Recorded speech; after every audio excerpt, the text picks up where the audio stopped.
Over the past week, the Russian government began accusing Ukraine of preparing to use a dirty bomb, an explosive device that would spew radioactive material.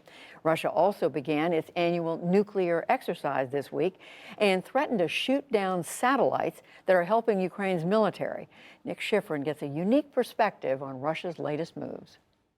Judy, this year we have interviewed countless Ukrainian, American, and other foreign officials about the war in Ukraine.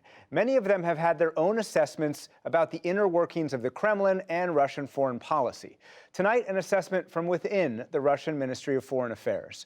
Boris Bondarev had a 20-year career as a Russian diplomat, first in Asia and then focused on disarmament and arms control. But this May, he resigned, calling the invasion of Ukraine, quote, an unspeakable act of cruelty. He wrote that in a new Foreign Affairs article titled The Sources of Russian Misconduct, A Diplomat Defects from the Kremlin. And Boris Bondarev joins me now. Welcome to the NewsHour. As I just said, you had a 20-year career. You write about some of the concerns you had about Russian foreign policy and actions within the ministry for many years. So why did you decide to resign after this further invasion of Ukraine?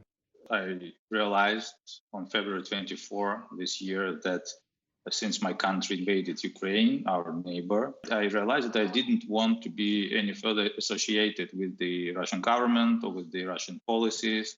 I believe that this war is the gravest crime perpetrated by President Putin against Russia, Russian people, and prospects for my country in the future.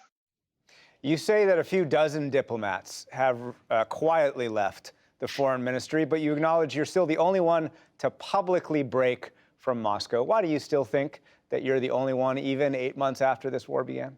So it's not a matter of pride for me to be like the only one for now. And unfortunately, many Russian diplomats are still blindly believing in anything that President Putin or Minister Lavrov or any other high officials would tell them.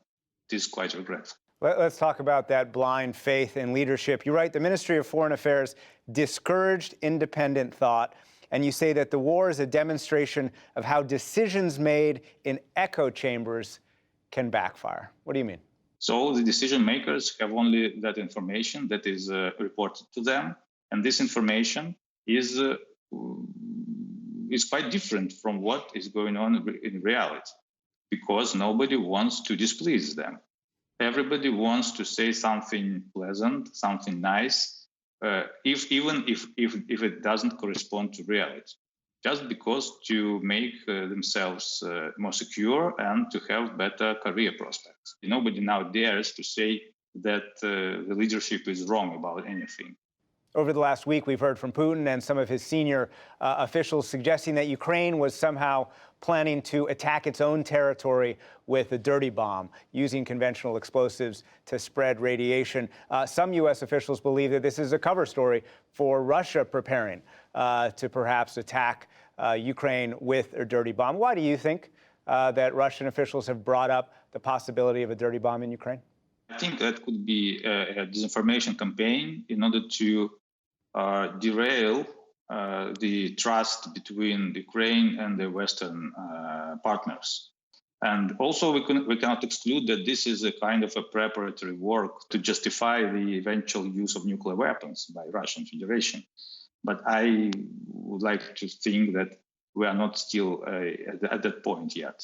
I believe that if he has an understanding that any possible use of nuclear weapons would have a very devastating retaliation, he would think twice. If we continue to say that we don't want to provoke Mr. Putin from using nuclear weapons, or we don't want to escalate and we don't want to follow his escalation game, we are seriously risking to encourage Putin into his further nuclear blackmail, which may eventually lead us to the point when he will have to use these nuclear weapons, really.